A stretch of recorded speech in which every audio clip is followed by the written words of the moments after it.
Welcome to the Rokman the podcast which aims to inspire action to test and further the limits of your resilience through physical challenges. We do this by talking to individuals with incredible stories of endurance and discussing the powerful benefits that pushing your limits has on your health, well-being, and overall quality of life. If you'd like to be notified about new podcast releases, then be sure to hit the subscribe button below. And if you take any value from this podcast, be sure to give us the thumbs up or leave us a review. I'm Terry Rosman, Rokman Founder, and today we are joined by exercise physiologist and nutritionist, Dr. Colin Robertson. I hope you enjoy. Colin, welcome. Welcome to the Rokman podcast. Thanks for having me. Really appreciate it. Thanks for reaching out. No problem at all. Well, we had to have you on. As I explained earlier, like I saw your TED talk on, was it the suffering of endurance athletes? Yeah. Is that right? Yeah, it was. Generally, that was the main theme. And I was trying to be clever with the title, and I called it The Endless Suffering of the Endurance Mind. That's right. Play off the film, the Jim Carrey film, The Eternal Sunshine of the Spotless Mind. So, yeah, and I did that. I was invited to do, which is always, you know, it's a real honor, isn't it, to get invited to do something of that profile. But when they ask you on to do it, you're pretty much given carte blanche. They say, we're approaching you because you've done this kind of work. What would you like to talk about? And I thought, if I'm only ever going to do one TEDx or TED talk, then what I'd love to talk about is not the obvious stuff, you know, nutrition and lifting weights and getting fit, but actually the mindset, because that's what I've learned most over my entire career, having supported some phenomenal people to do some crazy things. What I've learned is the mindset demands, and, you know, we could probably make this the shortest podcast in the world, which is the case, you know, embrace the suffering. That's what you have to do. You have to not prepare yourself to think, how can I make this easy? And this is a cliche, it's been said plenty of times. You've got to prepare yourself to say, how can I cope with things that are tough? And it's a very different mindset. And it is about embracing the suffering. Yeah. Well, so that's what it was all about. That's why I had to have you on, because it rings so true with what we're doing at Rokman. That's our whole ethos. It's welcome the pain, embrace the suffering. And I'm sure it's because of the same benefits that we're going to talk about today, but it's because it builds resilience. It builds a strength within you to handle the worst situations, the stresses and pressures that life's going to throw at you. Yeah. There's a saying, isn't it? I think is it Bruce Lee? It's like, don't wish for an easy life, wish for the strength to endure a tough one.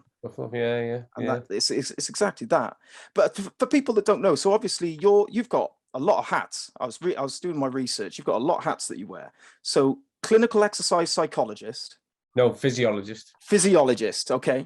Exercise physiologist, strength and conditionist or conditioner. Yeah. Nutritionist. But you're an academic. You work at universities. You write research papers. You do it all. I've probably done it a disservice with mine. Could you explain to the listeners who you are and what you do? I think you've explained it. I get asked that a lot. I think you've explained it better than I ever do. So yes. So my background, I'll try and do this really, because I don't want to bore people. Yeah. So my background really goes all the way back to the early 90s and wanting to work in fitness at that time. And really that notion of wanting to work in fitness because I enjoyed fitness. And, you know, at that time I was doing quite a lot of martial arts actually. And for me, the endurance part of it was a love affair that I'd yet to have, because I'd tried to do longer distance. I always loved cycling, always loved mountain biking. But, you know, I'm talking for an hour and a half, 2 hours, and that was me done. And so this like mystical land of real endurance was always out there. But I knew I wanted to work in that space. And so I took myself off, traveled over to the US, went down to Gold's Gym in Venice Beach, and thought this would be a great place to start. And, you know, didn't get a really warm reception, got a bit of a, would you be prepared to open up at 5 o'clock in the morning? And I kind of roughed it out there a little bit and kind of made a few friends and hung in there a while. And then a guy who became quite instrumental was on vacation over there, but he worked at Florida State and he was working on the performance side of things. and he was on vacation, and I did some one-to-one sessions with him, and he invited me over to take a look. And sure enough, I just, because it was a different world, certainly for me back then, flew across, and my mind just, like, it was one of those moments where you realize what you don't know. My ideas of fitness was you go to the gym, you go for a run, you do a bit of biking, and then I went to Florida State and I saw the whole performance setup where they had such a vast, facility, and you got strength and conditioning coaches, you've got nutritionists, you've got physios, you've got sports rehabilitators. Each area's got its own kind of high performance psychologist. It was just incredible. And I went, now that's what I want to be involved in. Came home, and that's when I started going down more the academic route. But I was always kind of, and the reason why I've got so many hats now, I've always been like, I've always wanted to do everything. So when I was doing a degree, I thought, well, this is great, I'm learning loads of stuff, but I want to be doing stuff. So I got a job at the Human Performance Institute, which was down in South Wales, and that was joint funded and interacted by the Welsh Rugby Union and what was actually the Welsh Sports Institute. So it was brilliant. So I was learning sports science, but I was also working with elite athletes through academies, through Pathway. So, all that was going on at the same time. And then so eventually I'd finished my degree and thought, this is great, sport's great, and I'm loving it. But like, what happens on the far side when you get really badly injured, or looking at this within the idea of disease? And that was what took me off clinically. So I had a big segue. I kind of went right, and I applied for, and to this day, I still don't know how I got it. It tells you how long ago it was. And I got a job in a big district general hospital up in North Wales in Wrexham as a clinical exercise physiologist. And that was game changing, because I was working with people who were dealing with cancer, palliative care, neurological disorders, musculoskeletal. I was looking at metabolic, type 2 diabetes, cardiovascular, pulmonary, every kind of complex condition.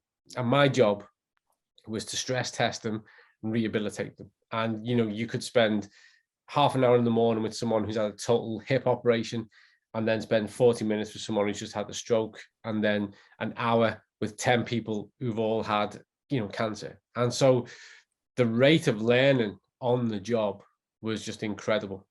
And I was in that position for nearly 6 years, but about 9 months into it, I still had that yearning for sport.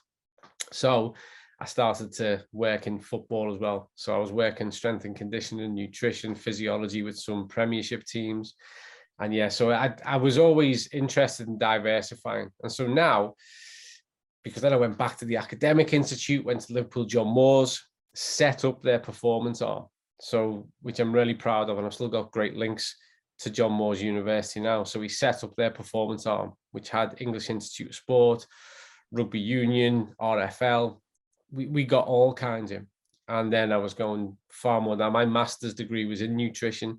My PhD was looking at environmental physiology, chronobiology, nutrition. So I was always diversifying, got involved with big research teams. And so I've been really fortunate. I've worked with international teams, national teams, international athletes across 4 Olympic pathways, which were Beijing, London, Rio, Tokyo.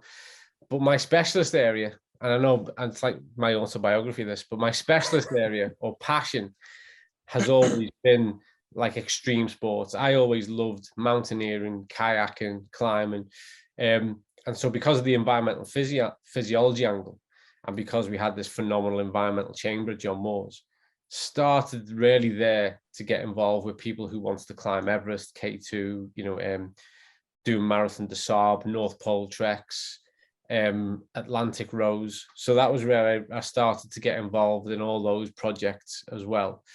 And so right, as of now, I guess I still class myself as a strength and conditioning coach. I'm a registered nutritionist with the British Dietetics Association, exercise physiologist. I've got that clinical background and I still operate in that space, and thankfully still producing research that relates to all those areas.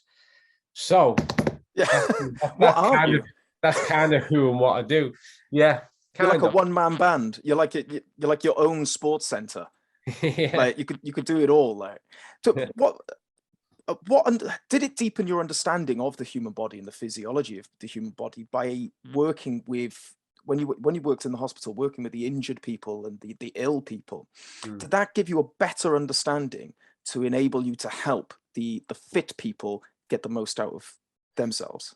Absolutely, it did. It really did, and in ways that might not seem obvious. So first of all, was the values, the physiological and physical values of play, because sports science, people might disagree with this, but sports science has been one of the best things that's happened to elite and high performance sport. But for me, for one reason, is because it's made them better care for the athletes who are involved. There was, certainly when I was a child growing up and watching sport on TV, the win at all cost mentality just broke people, and they could even have good careers and they would be ruined afterwards. And we could just have a whole chat about that and the evidence that supports that statement.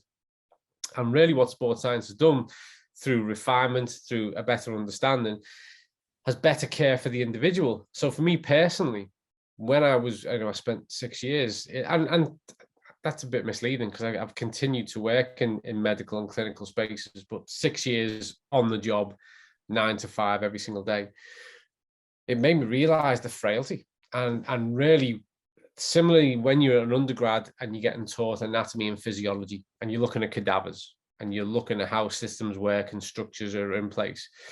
But when you're working with living structures that have been hugely compromised, you really start to get an involved appreciation of the physical and physiological vulnerability. So that was a huge learning curve. But also, what you also learn is the refinement of rehabilitation. And when you take it out of rehabilitation and you apply the same principles to performance, which is that, small gains, continual improvement, not working towards perfection, and you realize just how successful it is in that area as well. The avoidance of performance plateaus, continually working away, being more patient. And then the biggest learning for me, genuinely, and I say this a lot, I've done, and if you dig around and find talks with me on it, I've said this everywhere, the strongest mindsets I have ever supported, worked with, had the privilege to make contact with, have been people who've been given the toughest diagnosis and then said, no, I'm going to live differently to that. That might be where I'm at from a health point of view, but that's just going to be what means I'm going to kick on and do things differently. And that's everything from people in palliative care who've been given 3 months and go, no, I'm going to have 6, to people who've been given 3 months and said, no, I'm going to defy the odds and kick on. And then people have been told, you'll never walk again. We've gone, let's debate that in 6 months' time. And how people cope mentally, psychologically, psychophysiologically, just showed me how deep human reserves are. So all of that then gets translated into what you do elsewhere. Yeah, I find it interesting, actually, that you're mentioning they're the biggest battles. Those people that you've seen given the terminal diagnosis, or paralysis or whatever, that's real stress, pressure. That's real battles that they have to go through. The stuff that athletes do is it's peripheral to that, really, isn't it? Like it's an artificial stress. And it's funny because I always think this: the people that run, say, the London Marathon, the larger people that perhaps take it 6, 7, 8 hours to complete it, in my mind, they're stronger than the people who complete it in 2. The top end athletes, they've worked harder to do the same thing. So in the same respect as that, it's like the people maybe in the worst conditions that have to really dig deep to get through.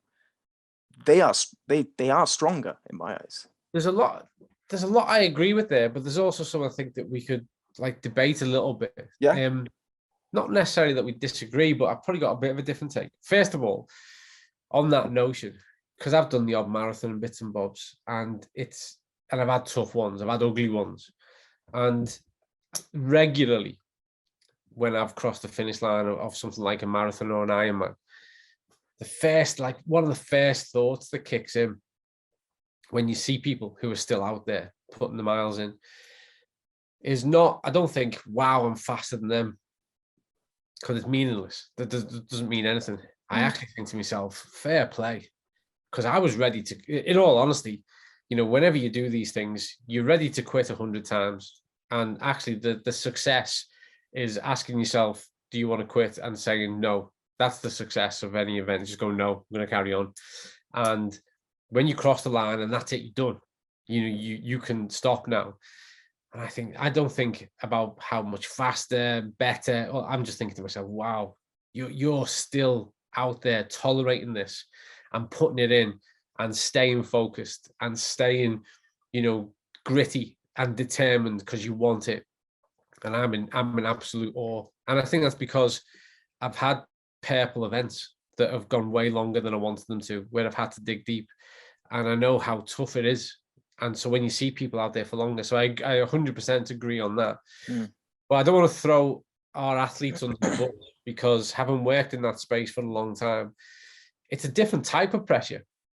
But there's also a relativity to it that's very similar. And the best way I can put it is, you know, your 2 hour, let's say your 2 hour 5 marathoner, their 2 hour 5 is the same as your 6 hours marathoner, because it's all relative. What happens is that, you know, there's a certain amount of genetics, ton of training, commitment, all that kind of stuff. So for them, the exact same emotions, experiences, demands, believe it or not, go through the system. It's just on relative terms, it's just a faster time on the clock. But they have all the same battles. I promise you, they have all the same battles. Marathon's a marathon. Ironman's an Ironman. Marathon de Sable is Marathon de Sable. But I do understand what you mean, though. And I mean, we call them in Ironman, which I love. They call them like the heroes, the legends. And you have like legends and heroes hour. So you have 17 hours or 16 hours, 59 minutes, 59 seconds to finish an Ironman. And so for that last hour, heroes hour, legends hour, you get a huge amount of people who've completed that day, waiting at the finish line, cheering everybody over. And genuinely, to some extent, the biggest cheers of the day are given out in that last hour as those people come through, because they fought all day for the same badge and the same t-shirt. And I love that. And I think when you've been through that, you appreciate the value of it. And that's why they're all there cheering them on. So, I like that. I like that. Heroes are, because it's almost like a movie, isn't it? They're taking it right down to the wire, you know? So it's absolutely. like, it's going to be like a movie for them. Like they've really got to push it. Those like that last hour. And I've seen the Heartbreak. So back in 2016, I was actually working on the Ironman UK, which is held in Bolton. And I was out on the course. So I was one of the support riders for the elite male. And I was support rider for number 1, I think, that year. So the person in first position, they finish up. And then you're out on the course supporting everybody else. And that year, I was supporting the last runner in. And he was going for it. And he crossed the line at 17 hours and 3 seconds. No. Everybody cheered, and he went through, and they went, well done, but you can't have a medal, and you don't get a finisher's t-shirt, and technically you're not an Ironman because you didn't make it in the time. Ouch. 4 seconds. And, you know, at first he was distraught. He sat off on the side, and his wife went over to him, and his child was there, and they're hugging him, and they're going, well done. And he's like, you know, I haven't really done it. And I just thought, I'm just going to go over and say, you know, because I'd kind of followed him for a bit. And I was like, listen, you know, fair play. You fought that right to the end, you know, and it doesn't matter whether or not you got the medal or the t-shirt. You've done an iron distance event. We're talking about 4 seconds. And I'll never forget this, because he sat back and he went, all I need for a PB and the right to call myself an Ironman is 5 seconds. So I'll come back next year. And that was literally within less than 10 minutes of finishing, having that huge, massive disappointment. His mind had switched gear and went, all right, game on. I'll come back next year. I'll be 5 seconds faster and get my t-shirt. And I thought, I genuinely, I had goosebumps. I had tears in my eyes. I thought, I love that. Jeez, That's just amazing. And I hope that stayed with him. I hope he did do that. Yeah. What is that then? What do you think's going on in his head to make him think that way? I think a part of it, I mean, if we hover on Ironman for a while, Ironman isn't 2.4 miles, 112 miles on a bike and a marathon at the end. It's 12 months. It's thousands of miles, hundreds of miles on the road in your trainers, thousands of miles on the bike, hundreds of miles, well, certainly over a couple of 100 miles in the pool, in the open water. And that journey, which I know is a bit cheesy, but it's what you learn from that, and it's what you become for having done that really delves into, I guess, what you're fascinated with, which is the process of developing resilience. Because often people use the term mental strength and mental resilience interchangeably, and they're not. Mental strength is how you cope with something really tough in the heat of the moment, there and then. And humans are great at that by and large. But mental resilience is who and what you are, and how you develop your reserves over time, how you condition yourself to cope. And often it's a lack of respite, it's a lack of reflection, and a lack of investment in recovery that compromises resilience. So people, they're undergoing the same kind of lessons and experience, but they're not really learning from it. But I think with an event like Ironman, it's so drawn out that you have to learn from it, because you're learning every day and every week. I've said this before, and people will criticize me for saying it again, but you can bluff your way through a marathon. You can, I promise you. It's not easy, it's not nice, but you can, and we probably all know someone who's done it. And do you mean that in sort of like lack of training? Yeah, you can do a bit, and you can have a horrible day, but you'll get there. You can run, walk, you can crawl, and it's horrible. Don't get me wrong, you've still earned it, believe me, because it's horrible, but you'll get there. And it's just not the same. Ironman's different because there's a time cut off and the scale of the event. And the key part about that is it's just the learning and the development of character and self that has to take place as you go through. And Ironman's a drop in the ocean, by the way. I've trained people to do things way bigger than Ironman, but Ironman's a good example that people are familiar with. It's such a process that you learn. You're learning every day, and it changes. There's an old. I hate saying this because it was used in Dodgeball, which is a great film. Fantastic film. It's fine. Yeah, it's a great film, but it made a mockery of this comment. But it's still true.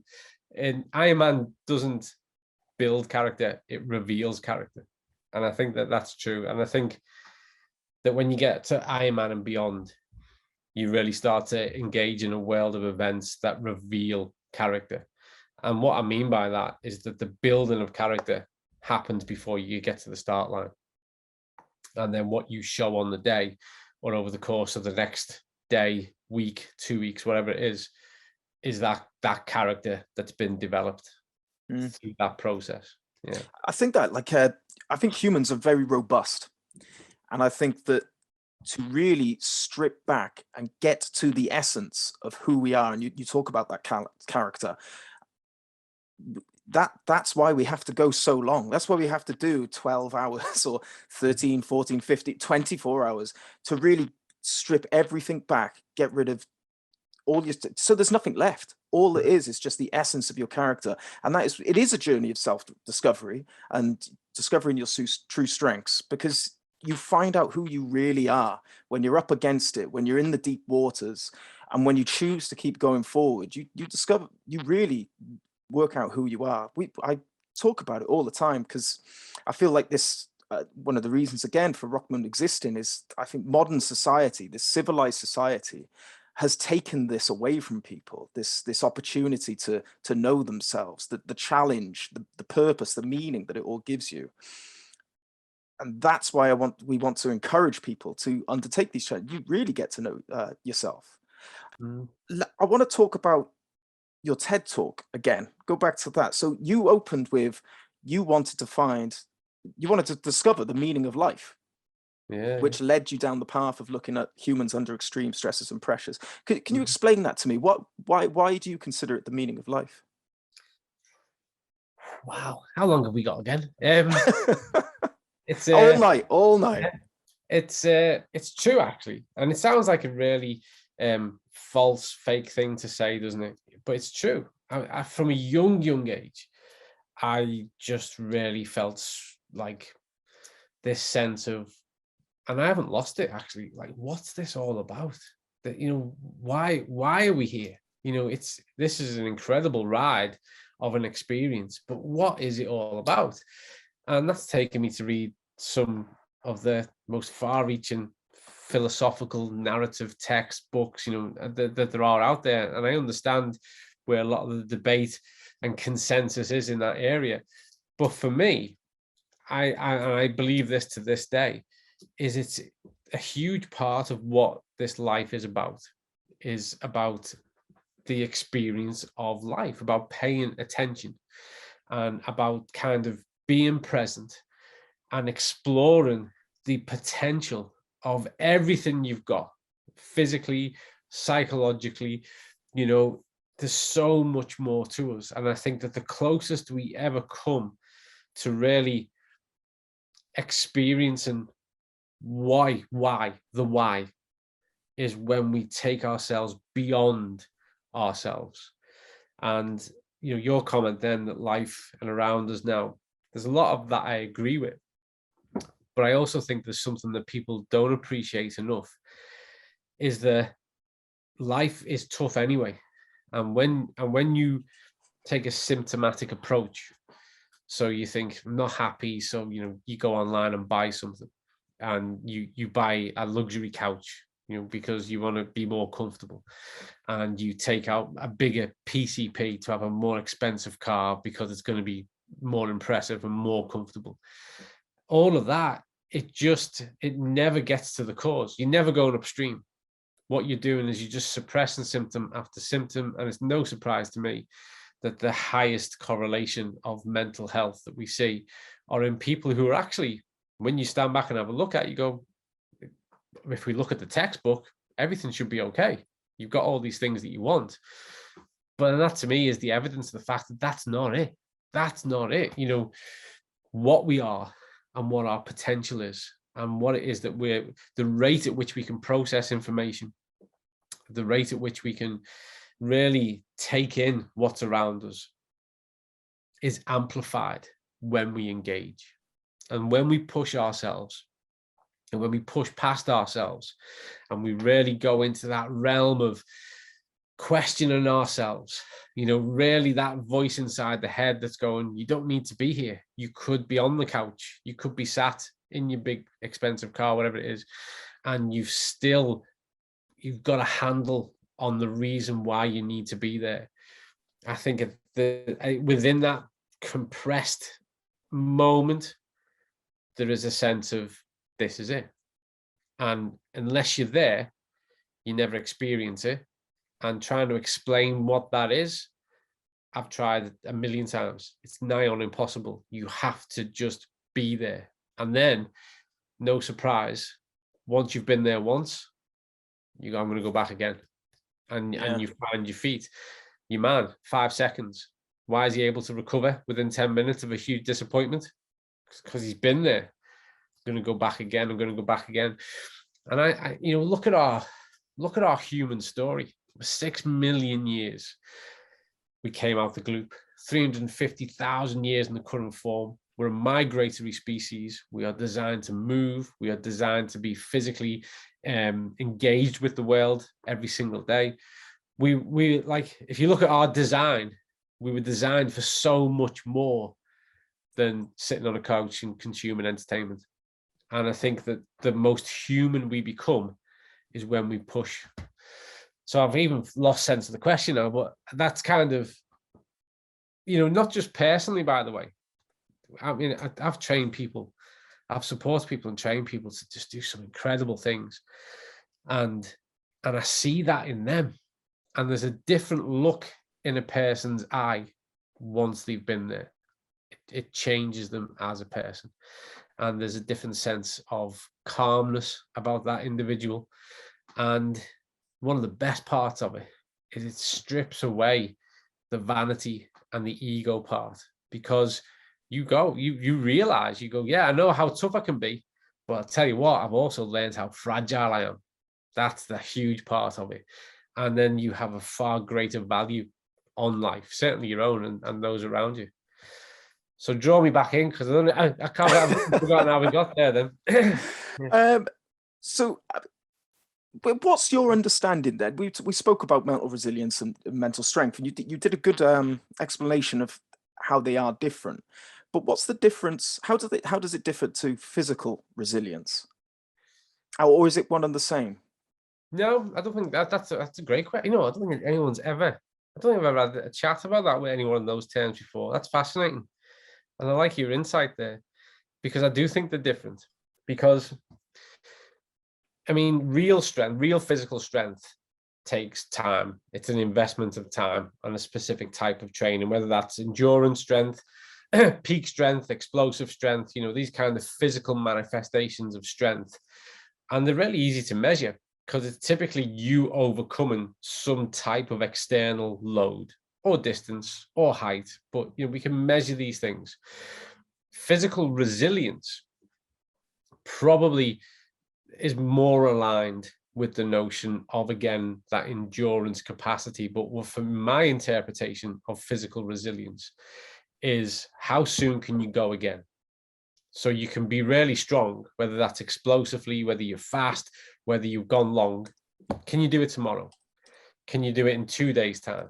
And that physical resilience. And funny enough, a good friend of mine who's a professor down in Australia, called Tim Gabbett, and you may have come across Tim's work. He does a lot about training loads, and he talks about chronic and acute. And his research, which I'm convinced by the way, is that your general level of training and physical preparation should never be too far away from how hard you go in one session. So that's the acute. So you should only go as hard as you've got this really good base of training. So you should be building up your base so that you can do these little spikes. And I think that's also a good analogy, metaphor, or representation of physical resilience and physical strength. That resilience needs to be that base layer, and that strength is what you can peak at certain points when required to. And so that resilience always matters more, whether it's physical or psychological, because it's who and what you are. So how well are you physically coping with the world today, and how well can you physically cope tomorrow? And if you put an effort in that's monumental, how soon are you going to recover and be able to go again? Because that's how migratory species survive, is by being able to move again and not staying still. And I think, again, that's a part of the problem that we have with our 21st century living, is not enough movement often enough. Stationary mindsets with kind of sedentary behaviors, and then stationary sedentary outcomes. And I think it's tough. Personally, I think that's just toxic. Really no, totally. I suppose we've got the age of Amazon Prime, next day delivery. Yeah. You've got Deliveroo for takeaways at your door straight away at the touch of a button. No one needs to move anymore. Right. And I suppose it's a tough message to actually sell. Welcome the pain, embrace the suffering. Because it's like in there is the answer, but who wants to do that? No one wants to do that. It was funny you were saying earlier. It's like that man who lost out by 4 or 5 seconds on the Ironman. He wants to go back in because you said he's been there. He understands the benefits, and I wonder if he fell in love with the process. It was those 12 months that he well, do you? I don't know. Do you love the 12 months of training? But you do, in a way. It's horrible. It's hard. My experience of having done it, and I trained people to do it before I ever did one, and it's a life. People fall in, and the same. I've seen the same thing happen to mountaineers. I've seen the same thing happen to ultrathon runners. It's the life, and it really it's not the event. The event almost just becomes a date in the diary to celebrate the lifestyle. It's the life, and it's the digging in on a near daily basis and finding out again who you are. That's what people love. When does it end? Where's the finish line in this?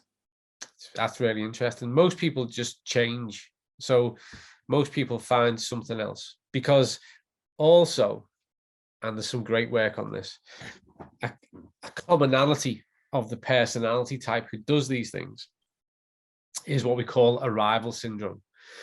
So you've trained for 12 months, you take on the event, you cross the line, photographs, you have your moment, you get your medal, you get your t-shirt. And most people go, let's just stick with Ironman for a minute. They get the Ironman blues, and they're really likely to book the next event the day after or within 48 hours, because they go, that's it, it's done. I want to do it all again. And that's the first sign of arrival syndrome. It was never about the medal. It was never about the t-shirt. What you're mourning the day after is, well, I've got nothing to train for. Where's the purpose gone? So I'm going to book the next one. And so people will do, I think, I can't remember now. I remember a few years ago, I looked at the statistics of this, and it was something ridiculous. Like the chances of you ever doing an Ironman were like 0.00001%. You know, it's a tiny percentage of the world's population that do it. But once you've done one, the chances of you doing a second one was above 85%. So if you've done one, you're infinitely more likely to do another one. And it's because of that. But what I've seen, and this is really over the past 20 years, is people will fall in love with obstacle race running. They'll fall in love with ultrathon, and they will do that for 3, 4, 5, 10 years. And then it's not that they're not in love anymore. They change focus, and then the Ironman becomes the ultrathon runner. The ultrathon runner becomes the marathon des Sables runner. The marathon des Sables runner wants to row the ocean. The ocean rower wants to go up Everest. So they just change focus.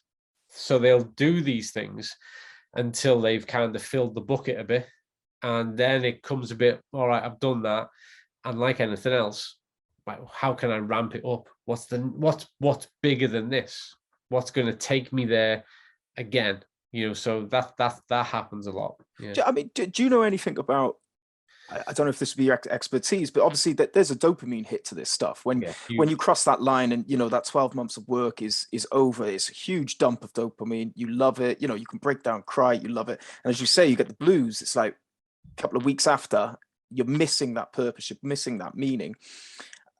I forgot my question. What was the question? I like where you were going. If I could jump in. Yeah, go on. I did have a point. It might come back. No, but you're right. The dopamine, like, you know. That's right. Sorry to jump back in. Yeah, go on. Is it like a drug? Is it like an addiction? Because you're saying you have to ramp it up. You have to get, like, if you did another one, will you get the same hit again? Do you need something bigger? Do you need? You're dead right. I couldn't agree more, because it loses its edge. So funny enough, you know, Facebook, of course you do. You know, memories. Well, a friend of mine who's into his Ironman and stuff, he tagged me into a memory of his. I swear to you, this is today. He tagged me into a memory of his from about 8 years ago, and he'd had a tough training session and didn't feel fit. And he put in it, it's like Dr. Cole says, if it doesn't scare you enough, you won't do it. I can't really remember saying that, but I understand the point, because if it becomes mundane, then you don't get the stimulus. And if you don't get the stimulus, you don't get the dopamine response, because dopamine is the reward hormone. And so if you don't really feel like it's that big a deal, then you don't get the same rush. And so what you do is you go, well, what's bigger than that? What's, you know, and this is why people do crazy things. They'll do, you know, double Ironman, quadruple. You've got people who are doing, you know, 26 marathons back to back. You've got people who... The Decker. Yeah. So, and this is it, because it's a bit like, I'm really going off down a rabbit hole now, but go for it.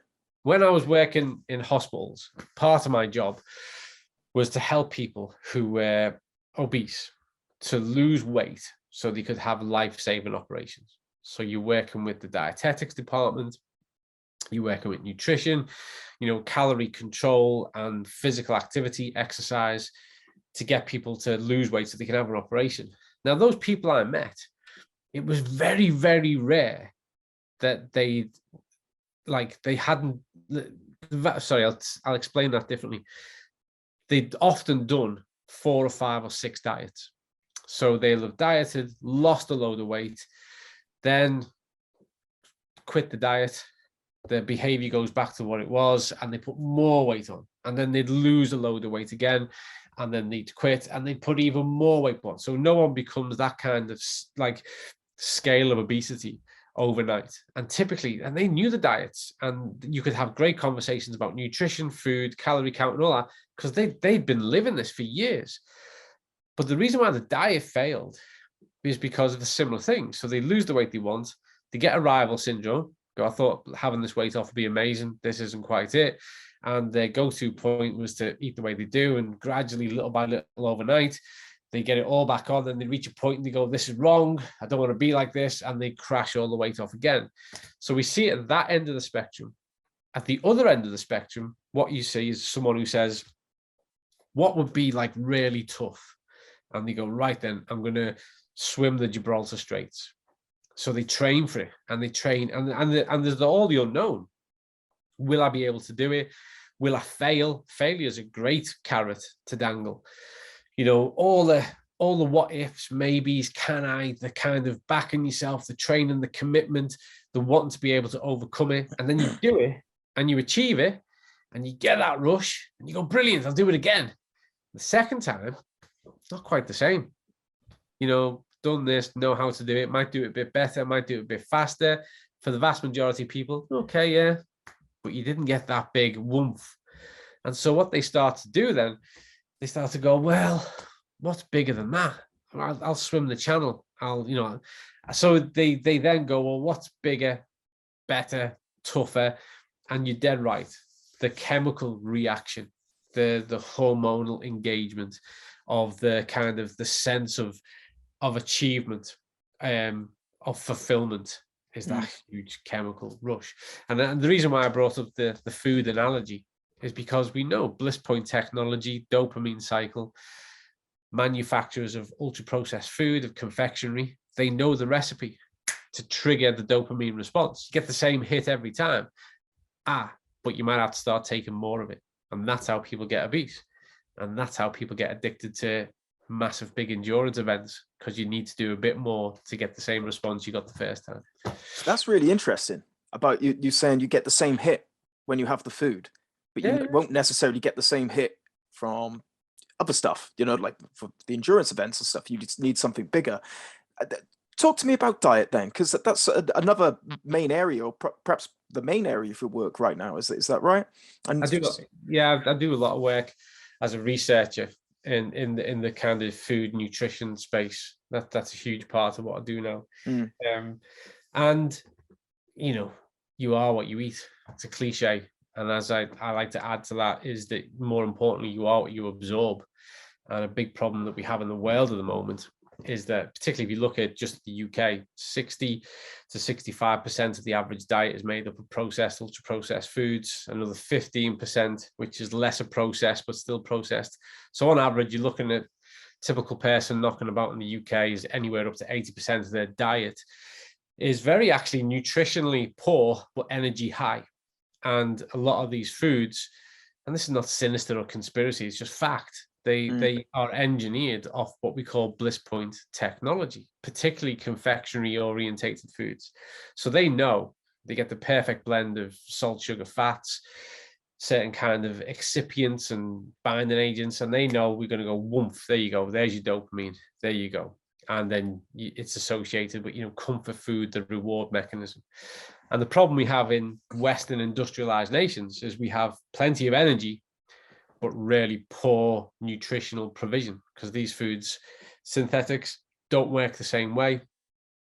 And these foods are typically quite low in you know, providing sufficient amounts of vitamins and minerals.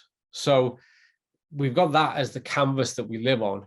And then people think, well, athletes must be great. And they're not, because athletes come from the same places we all come from. They're just good at a certain type of sport, training. And then so the process they go through to overhaul and change their diet is it's exactly the same. They just benefit from having more expertise on hand to help them make better decisions.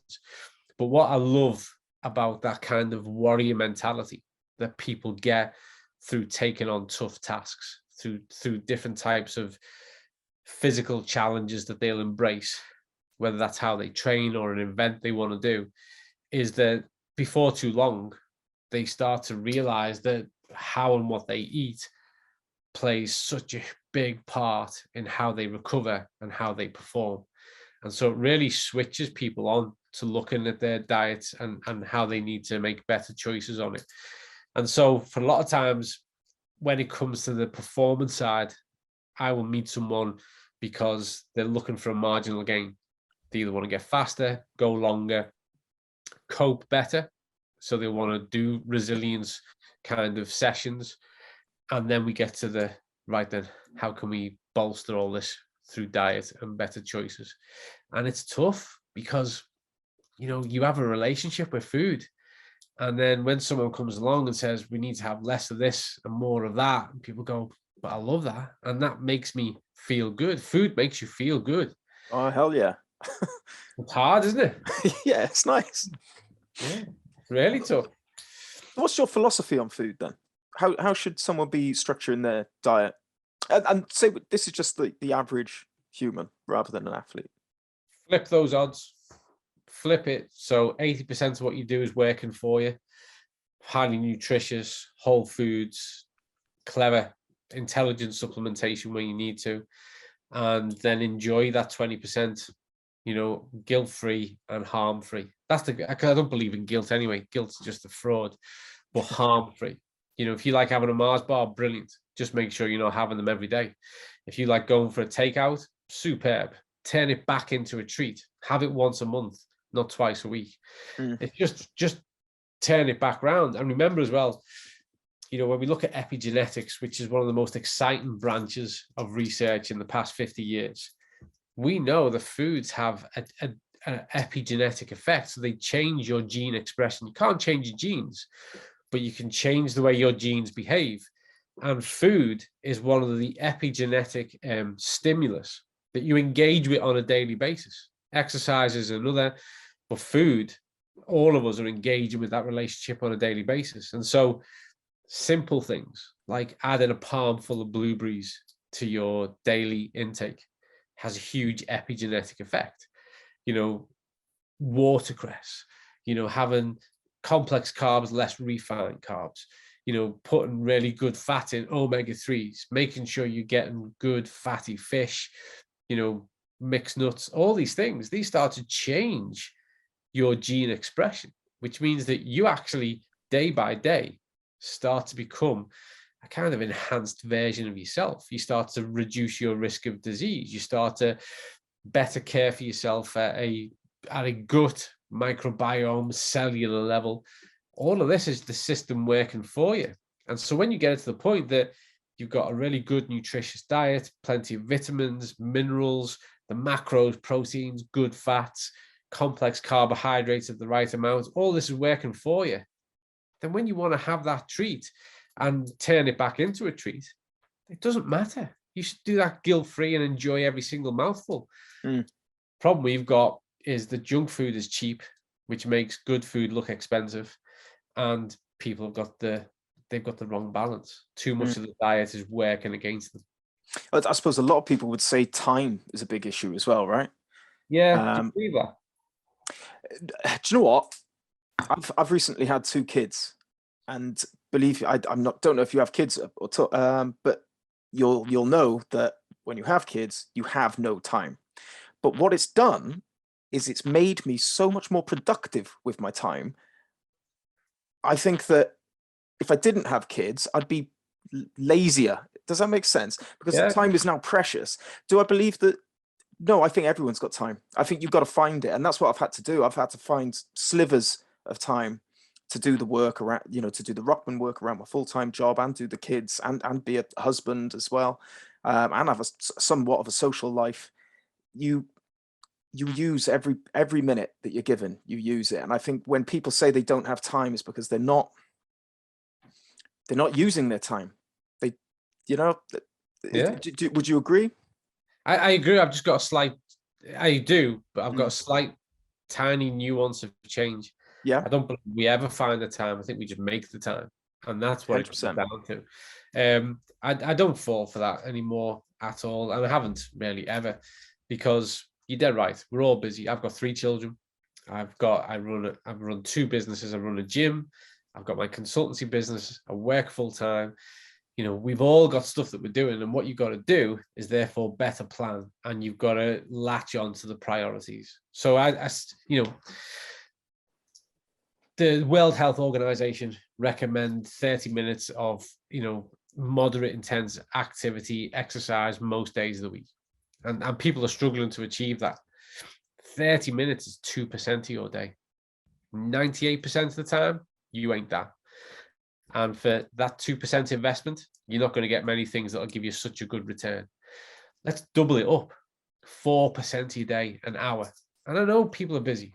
I know, and we've been told 5,000 adverts a day on average are telling you that you're dead busy and that you don't have time and that you need convenience food. It's nonsense. It's nonsense. I eat porridge every morning and people go, I don't know where you get the time. Like, it takes 3 minutes for me to put it on the hob. Yeah, that's all it is. 3 minutes on the hob. I can find I can get up 3 minutes earlier.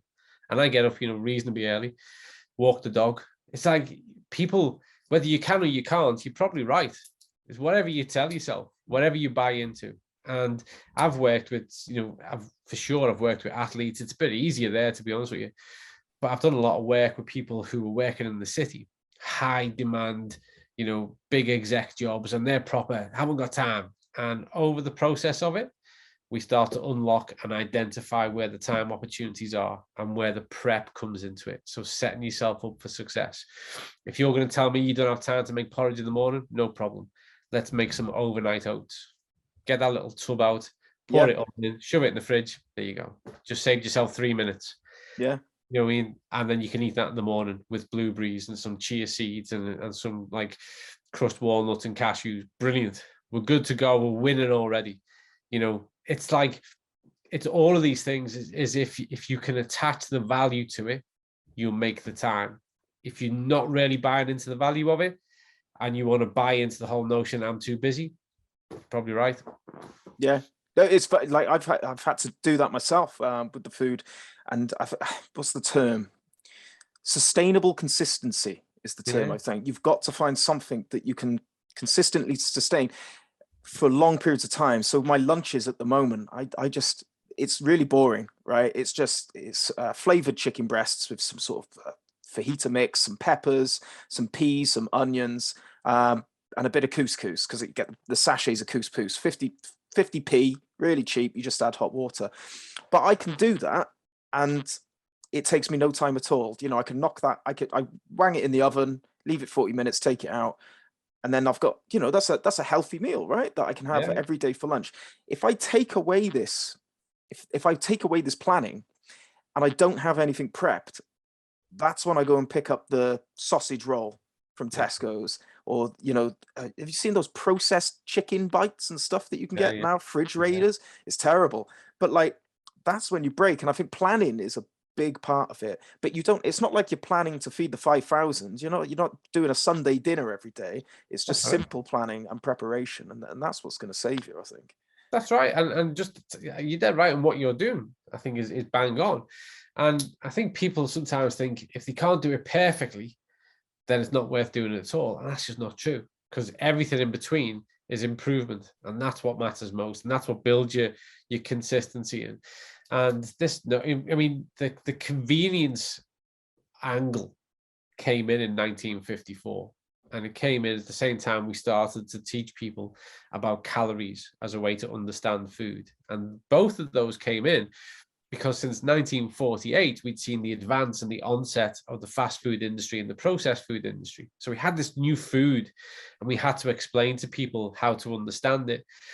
And if you look at the advertising through the 50s and the 60s and into the 70s, and it's continued now, it's all about, and it was really in your face back then.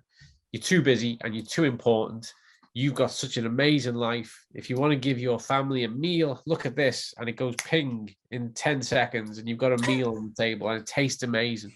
And they would invest in loads of money and time in bliss point technology to figure out how to get you hooked and dopamine bought into foods. And that's the world we live in now. And, it's hard because you've kind of got to shake it off and go, hold on, that's not normal. And actually the most normal thing in the world is to cook from ingredients, not products. make things from food, not always out of a packet, out of a tin. And I know it's tough, and I know there are people with different kind of budgets, and for sure, but there is always a way to improve. So instead of saying, well, I can't have organic meals every single day, neither can I. Just go, what's the closest thing that's better than what you're doing now, and start to make that shift. And we need to from a health point of view, from a global health point of view, but also, and we probably haven't got time to go down this rabbit hole, but if you want to think differently, you've got to eat differently. So DHA, which is a part of the omega-3. So omega-3, marine-based omega-3, which is DHA and EPA. Well, DHA makes up 60% of the brain fat. And we know that most people are hugely deficient in omega-3, polyunsaturated fatty acids. And so when some of the vital substance upon which your brain functions is absent, guess what? That neurotransmitter activity is altered. And we know the food, left, right, and center, changes how we think. It shapes our cravings, it shapes our mood state. If you want to start to think constructively, creatively, and independently, you've got to start to change how you eat. I promise you never look back. Well, they've been saying it for years. Fish, it's brain food, right? Absolutely. It's brain food. Yeah. So did you watch that documentary, Netflix documentary? What was it called? Seaspiracy or something like that? Yeah. Did you watch? So, I mean, I know you probably got to take that documentary with a pinch of salt, but they were talking about sort of the quality of fish, farmed fish, going down and down and down. What's your opinion on that? Would it still give you the same? Was it DPH? Were you saying, or DHA and DHA? No, it's true. It is true. Intensive aquaculture has compromised the nutritional value of the fish, just the same way as intensive agriculture has compromised the nutritional value of some of the foods. And also, from an ecological sustainability point of view, we've got to start to look at different solutions. But bear this in mind. First of all, the omega-3 we want from the fish actually comes from the algae. So the fish eat the algae, we eat the fish. So the algae is the source of what we want, really. So the technology around that area of being able to, take it direct from the algae is developing all the time. So that's encouraging to know. Secondly, there is more ethical fishing methods. So if you look at anyone who is Friends of the Sea certified, they're outside of that Seaspiracy, which really did put a spotlight on the worst of it. And so there is better quality, particularly if we start to look at any type of supplementation around omega-3. There's better quality to be had.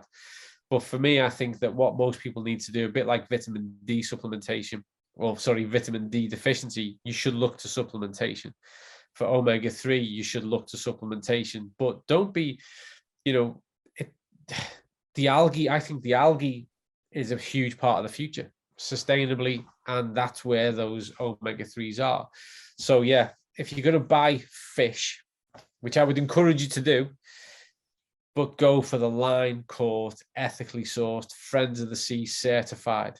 And that's difficult. And that means you're going to be having that once a week, maybe once, twice a month. The rest of the time, I would look to find a really effective supplement.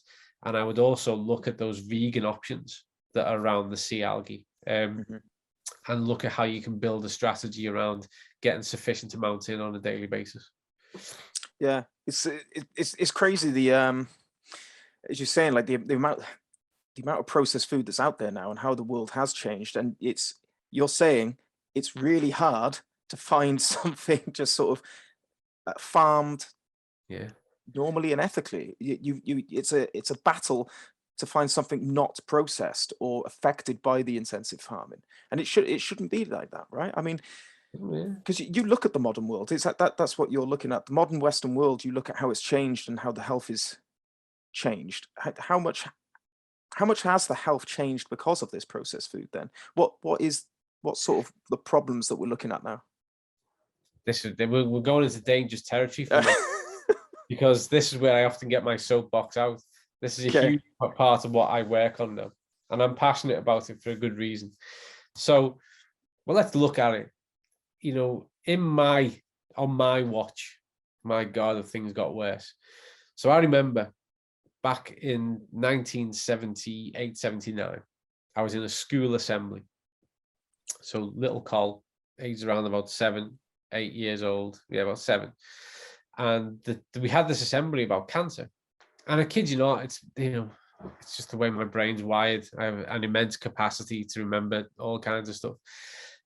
And the teacher was saying to us, this is a really important session today because cancer affects 1 in 5.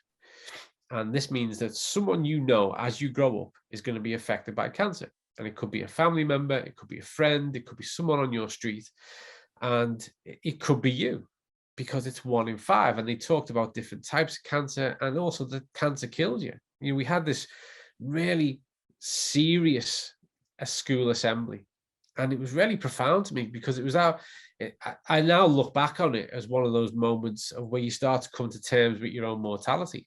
I was like, wow, 1 in 5. And I remember looking at my family thinking, well, who could it be? And you start doing that thing as kids do and go, well, 1, 2, 3, 4, 5, which one of us is it? And then I started to work in health. And by the time I clocked in to start working in health, and I'm on this big ward, and there's people who are undergoing chemo and radiotherapy and surgery, and the consultant says, yeah, you know, because cancer affects, and I'm expecting 1 in 5. He says 1 in 3. I was like, really? Wow, that's changed. And he said, and obviously, you know, we know the statistics, anyone born after 1960, it's 1 in 2. So I had this moment of going, what? So I hit the research. I started to look at all the oncology papers, the epidemiology papers, all this kind of stuff. And you go, yeah. And there is a mistaken idea that the reason why more people have it is because we've got better detection methods. That's simply not true. We do have better detection methods. That actually plays a huge part on some of the positive outcomes we see, where treatments have got better. But the fact is, more people are getting cancer. And in fact, now, forget the 1960 bit, cancer affects 1 in 2. So in times of improved medical science, clinical spaces, clinical understanding, research, a disease, a non-communicable disease, has more than doubled its reach and efficacy. Cardiovascular disease is still classed as a disease of old age. And yet I remember again, starting off in the district general and a whole hullabaloo. People were talking because there was a person on the cardiac ward who'd had an MI and he was 36. Now that'd be average. Well, not average, but it would be common. No one would gossip about it. And then let's get to the real showstopper, which is an area I work on. You probably found this when you were digging around, which is the city's changing diabetes strategy. Diabetes is the pandemic before the pandemic. Numbers are increasing every single year for type 2 diabetes, which is a lifestyle disease. Up until 2002, there wasn't a single reported case of a child with type 2 diabetes in the UK. And now it makes upwards of towards 15% of all new diagnoses. So sorry, there was no child diagnosed with diabetes 2? Type 2. How long ago was that? 2002, so 20 years ago now. Wow. And it wasn't because we couldn't diagnose, because it didn't happen. And so now what we've seen is the proliferation of cancer, certain types, lifestyle cancers in particular, of cardiovascular disease, of metabolic syndrome. Obesity is increasing by 10% every decade. Type 2 diabetes is increasing at an alarming rate. It's a pandemic, classified as a pandemic by the World Health Organization. When we look at the World Health Organization and risk stratification, sedentary behavior now is almost top of the list with your likelihood to develop a non-communicable disease. Our 21st century living is killing us. And our diet is a huge, you are what you eat. Our diet is a huge part of that, because the vast majority of what the vast majority of people eat is awful. And we've really got our work cut out in changing that. We really do. I mean, this sounds dead negative and dramatic. If I'm dead honest with you, I've never seen it so optimistic as I've seen it now. You know, because of COVID-19, there has been uptake, huge interest in health centricity. People are far more interested now in health food, healthy behaviors, healthy work-life balance. People are far more motivated now and looking for better input and guidance. Our medical colleagues are starting to insist that nutrition is taught for more than one module across medical degrees. People are really getting a handle on this now. What we need is firmer legislation around what constitutes a food. What can be actually classed as a food versus a food like substance, and also stricter measures around what happens in schools, what we cultivate as a food culture amongst our children. So there's work to be done, but I think we've got the knowledge, expertise to do it, but we've got to really switch people's brains on. Sometimes your area of interest, which is mine too, that psychological strength, that psychological resilience, it's best applied when you're in the supermarket, because the choices you make there are going to reflect the choices you make when you're at home. Well, my top tip is do online shopping, because you're not tempted then. You're not walking down the aisles. My missus is constantly having a go at me because there's no snacks in the house. When she wants a bag of crisps or chocolate. But I say to her, if I buy it, I will eat it. It's one of those commodities that the more you buy, the more you eat. Yeah. I've got some stats here as well, which plays into the part of all this. Only 13% of the population regularly play sport or exercise. Yeah. Over 50% do nothing at all. Yeah. And then now I don't know if these are correlated, but I truly believe they are, that nearly half of adults believe that they've had a diagnosable mental health condition at some point in their lives. So that marries almost perfectly that half of the population aren't moving enough, aren't moving at all, really. And it's the same with the diet, I guess. That's going to play into this mental health aspect as well. Hugely. People get addicted to the dopamine cycle, and it's transient. And I agree. Funny enough, because those stats change a little bit, and for the last year, I've been saying 15% engage, and you've seen a more up-to-date one, which is 13. You get a little bit of movement around them. It's disappointing to see that it's worse than just recently. It might not be. It might be a couple of years old, that stat. But those kind of figures though have been around for about the participation at least 25 years, barely changed. The sedentary behavior one, I mean, honestly, God, humans are forgetting what it is to be human. And it's no surprise to me that people are dealing with mental health crises when they're just trapped in this, stationary place, and they're not experiencing themselves, and they're not experiencing the world, and they're not doing what the system is designed to do. And exercise is the most underutilized and underrated coping mechanism in the world. It literally is. I mean, it's if you want to develop a healthier outlook, if you want to have a more optimistic outlook, if you want to be able to develop your confidence in what it is to overcome, particularly overcoming yourself, if you want to switch the chemistry of your brain to release those endorphins and enkephalins so that you start to think more positively, just go for a power walk, go for a jog, go for a ride, jump in the pool, go dancing, whatever your thing is, you will start to tap into that resource of support on tap. Today's been a tough day for most people in the world, and I had a ton of stuff on at work because we've got some big project on, and I was determined to get my little run in before we jumped on this tonight, no matter what happened. If I had to compromise it so that I only ran for 10 minutes, I was getting a run in. And fortunately, I was able to do a 5K, got out, and you just unpack it all. You unpack it all and then get yourself set and go, right, I'm ready to go again. Yeah. I say to the missus, you got to treat me like a dog. Like, if I don't get my hour a day walk, I'll be a worse father. I'll be a worse husband. It's like a release, isn't it? It is those endorphins and everything. You are a better person because of it. Now, a lot of people say that they lack energy. to go out. I did a survey with the Rokman members a couple of months ago, and one of the top reasons, one of the barriers to action was lack of energy. It's like people don't understand. If you exercise is an activator in energy. Right. Yeah. If you go out, if you just start walking and warm up, you get energy from that. Yeah. 100%. Crazy. Energy creates energy. You're dead right. Because energy can only ever be exchanged. So that's all that happens. And the hardest part of keeping consistent is just putting your shoes on. Because if you go, no matter how tired I feel, I'll just put the shoes on and stand up. You've done it. You'll do that session. You'll do it.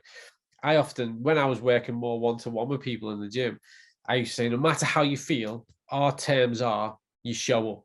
And if you show up and go, I can't train today, then okay. But you show up, you get here, and then we have that conversation and decision.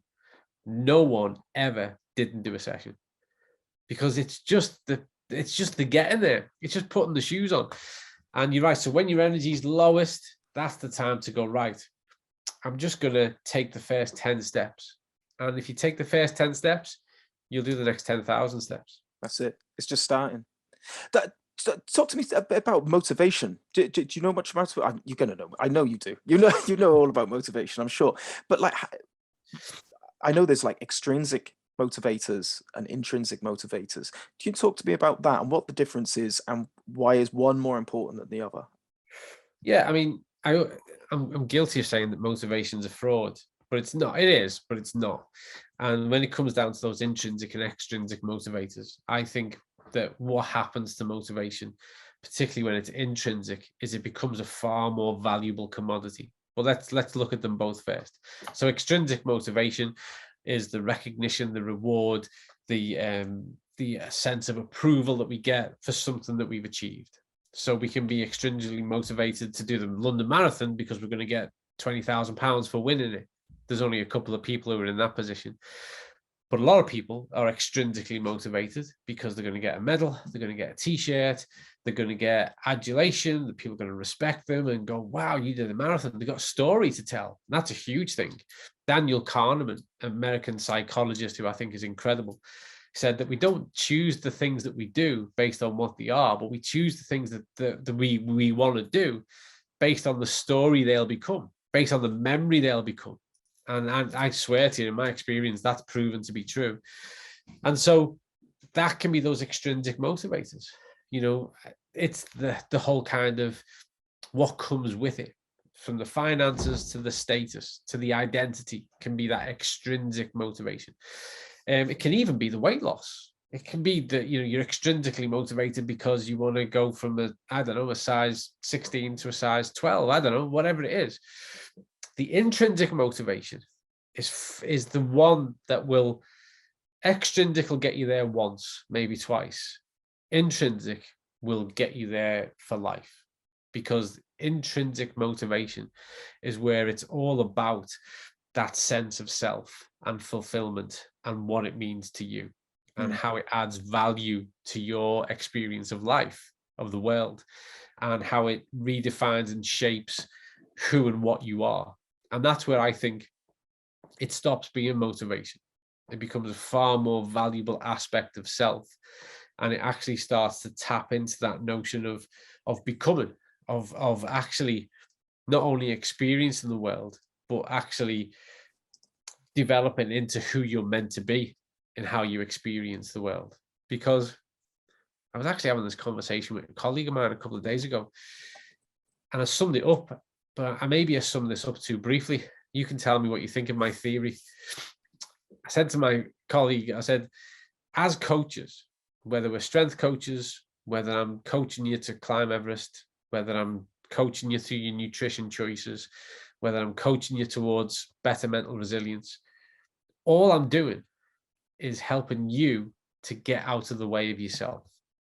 I'm helping you to get past your fear, your vanity, your ego, your self-doubt. That's all I'm doing. I'm helping you get out your own way. And at its heart, intrinsic motivation is when we've learned how to do that for ourselves, how to get out of our own way and do the things that we know are are going to give us a better experience, a better quality of life, and more to life. Because it's bizarre, this, and I appreciate that. And it's really hard if you've never been there.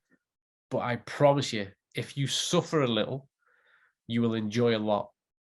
And for every ounce of suffering you put in, you get like a liter of enjoyment back. So it's kind of, when you suffer more, you get even more back of satisfaction, fulfillment, achievement, accomplishment. You get it back in bucketfuls. So the magnitude of your positivity is it's rooted in the depth of your suffering. And so suffer and embrace it. Like, embrace the suck, get in there and figure it out. And I promise you, when you think you're spent, when you think you're done and you want to quit, really, you're about 50%. You've got loads left. You've got loads left. So you got to win that on little margins. So what I love about that is, when you go, I'm not motivated, brilliant. That's a great place to start. Get your shoes on and get out. Yeah, totally. It's funny what you were saying about getting out the way of yourself. And I think you're completely right, because I've been thinking about what is mental resilience a lot, well, since I've been doing Rokman. And because it's not like a strength. I don't see it as it's not like a strength that you can lift something. You know, it's not something that you can flex necessarily. I truly believe that it's a shift in perspective. It's a mechanism to reframe things, to put it. And so what you're saying is get out the way of yourself. It's you're changing the way of thinking. Nothing has changed with you or anything around you. It's just your way of thinking has changed for you to be motivated to go after something, as opposed to be demotivated. So I think it's on the head there, nail on the head. And thanks. I mean that, because sometimes you arrive at these thoughts and you go, will that resonate with anybody else? So the fact that it does means everything. Yeah. Well, it's only your thoughts. It is only you. Yeah. So I think what would do people well as well, and I've experienced this and I've seen it, is remember why you started. You know, there was something that made you go, I want to try that, or I want to do that. And then, you know, we can go offshore a bit and lose contact with that. So remind yourself why you started, you know, and really buy into that value and that purpose and make it matter. And if it matters to you, it'll start to matter to people around you, because they'll see the strength of the sense of value in it. And that's a great way to overcome motivation, because it's never the big things that we do that make the difference. It's the consistency and the little things that we do that make the difference over time. Yeah, completely agree. And I'm learning that to this day. I'm 37 years old, and it's taken me that long to realize it's not the big things that you do. It's the sustainable consistency. It's the little things that add up over a period of time that deliver the results. It's taken me years to find it. I suppose some people never find it out, you know? So it's yeah, probably most people don't. Yeah. And I don't mean to be awful, but you know, I'd say most people don't. Most people don't. And oh God, do we go there? Yeah, let's go there. This is really dark now. And I've obviously worked in palliative care and end of life. And funnily enough, I was down doing a resilience team thing in Goodwood in December last year. And we'd gone through this whole day with this amazing team of people, and it was like team resilience. And at the end, they were doing a Q&A, and one of them said to me, through working in palliative care, end of life, what have you learned? And it really, it rooted me to the spot. And I thought, I want to give like an honest answer and not just like an obvious answer. And I thought, well, the first thing I've learned is that you can never spend enough time with the people you love. But what I mean by that is, if you spent all day, every single day, when you get to the end, it still wouldn't be enough. You can never spend enough time with them. So that's, you know, never lose sight of that. Cherish it, but remember, you can never, ever do enough. And the second one I've learned, and literally in the hundreds, if not thousands of people I've worked with and supported at that stage in their life, is take the risk. You know, do it. If it's there and you're thinking about it, do it. And that risk can be, you know, if you're really overweight and you're going to put your shoes on and your shorts on and you're going to go for that run, that risk can be, I'm going to do all the, you know, the 3 peaks in the UK. That risk can be, I want to get to Everest Base Camp. It can be swimming the channel. That, you know, it can be a personal risk, a business, whatever.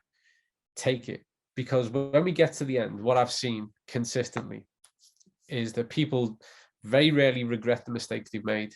The kind of a piece with it, done with it, I gave it a go, it didn't work out. But they go, I should have. That's what gnaws at people. That's that itch that they didn't scratch. That kind of. And so right now, if you're listening to this, because let's be honest, it's likely, given your audience, that, you know, you're thinking of the next big thing. 100% nail it on, nail it to the mast and go after it. Do it like your life depends on it, because it does. The important part of your life, it does matter. It really does. I am in my pursuit. I guess we started from here. In my pursuit of understanding the meaning of life, I know this for sure. None of this was ever about getting up, working for 8 hours, having your tea, watching television, going to bed times 5 or 6, then having a day off so you can do it again until you get to the age where there's not much left to give, and then you can ride it out with ice creams and looking at the view. I know for a fact that that's not what life's about. You know, do it now. And if you're 37, if you're nearly 50, if you're 27, 17, think big and go and have a look. The world's amazing. Yeah, I think that's a beautiful point to end it on, to be honest. And what is it? It's the ship is safest when it's in the marina, was it?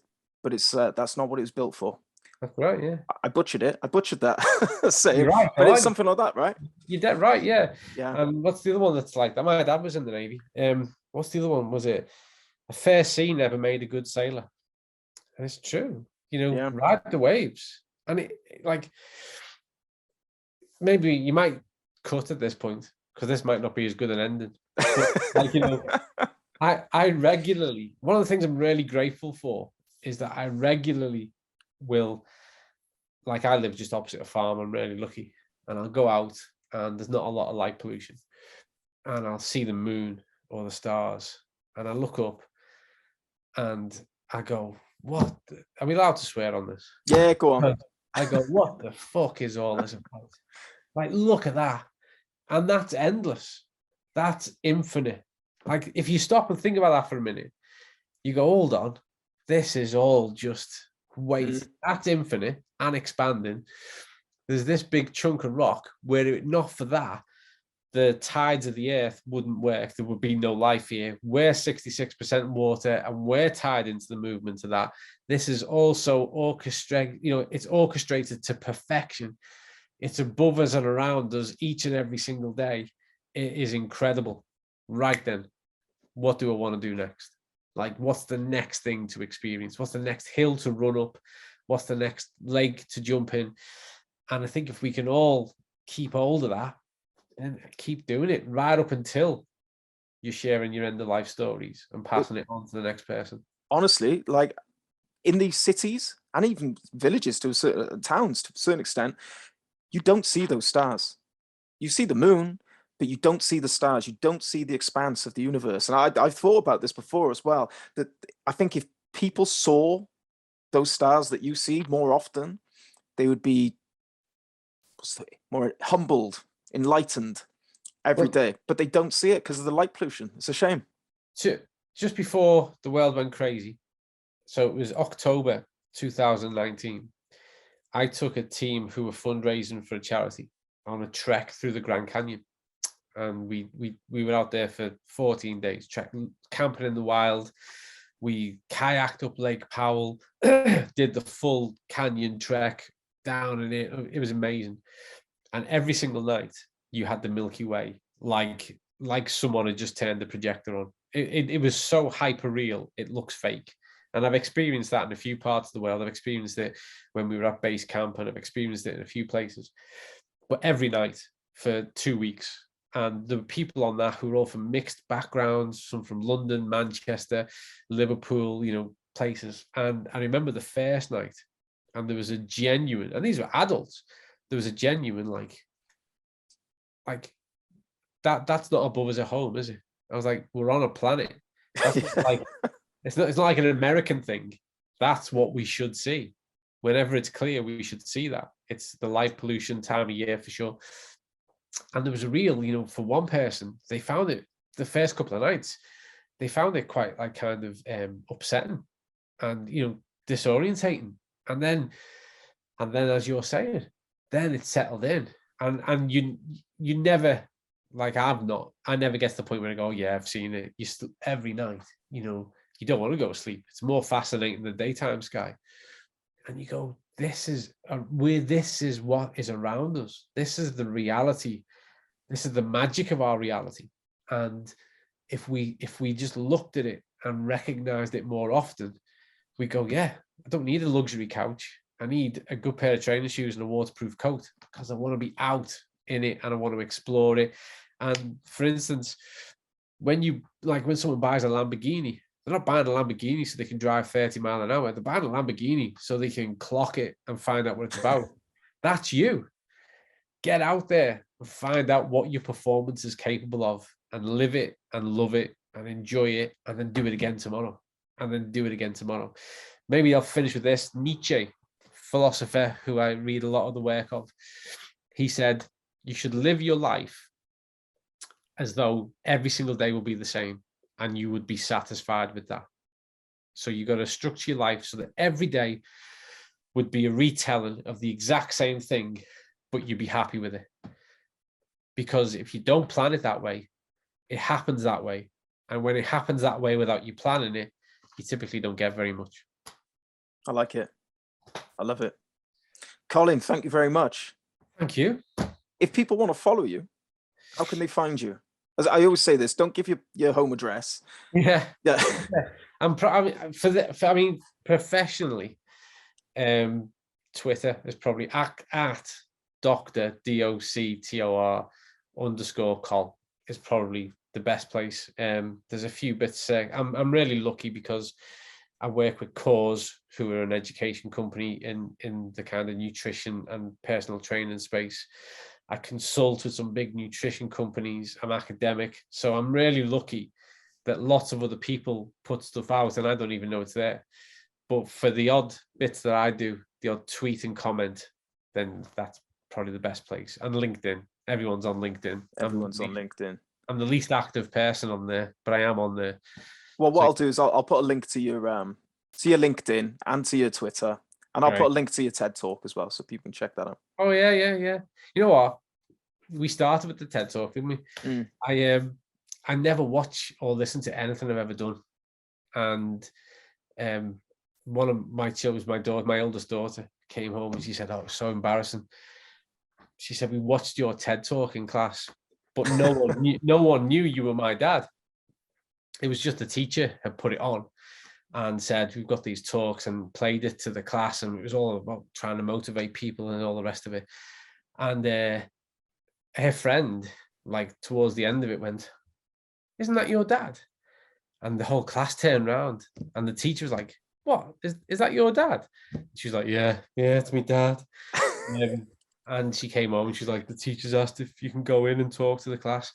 And that, for me, I thought, if it's just for the purpose of embarrassing my daughter to that extent, I'm grateful that I had the opportunity to do it. That's the take home. And you do it again in a heartbeat if it embarrasses her again. But I've got 2 more kids who need embarrassing. Yeah, 2 more to go. 2 more to go. But thank you, honestly, Colin. I really enjoyed that. I think it was really valuable conversation, and I think the listeners are going to take a lot of value from it as well. Yeah, no, thanks. And hopefully we'll have you on again. I think it was a really great chat. So I'd love to. And you know what, I have to say, and you can cut this out or you can keep it in, but I think you brought as much to this as I have. And so it's great to have a chat and not me just gobbing off. but I think your brand is outstanding. I Thank really you very do. much. And I think that people need it, because these things and what you've done, and maybe you've done this knowingly or maybe not, these things echo back. And you talked about, you asked me about motivation. I love these things, and when it's writ large and you're then able to buy into a tangible concept and it represents who you are, and you put that out there, people's chests get bigger, they stand prouder, better posture, and they live it more. So for every one of these big uber faceless global brands that are, they need a brand like yours. So best of luck with it all, mate. Best of luck. Thank you very much. And that's why I did it, because it's something I needed. I needed this brand, and because it didn't exist, I didn't see it anywhere, I decided to create it. So thanks very much. Always the best reason ever. That brilliant. It means a lot. But thanks very much for your time, Colin, and we'll catch up very soon. Yeah, look forward. Thanks again. Right.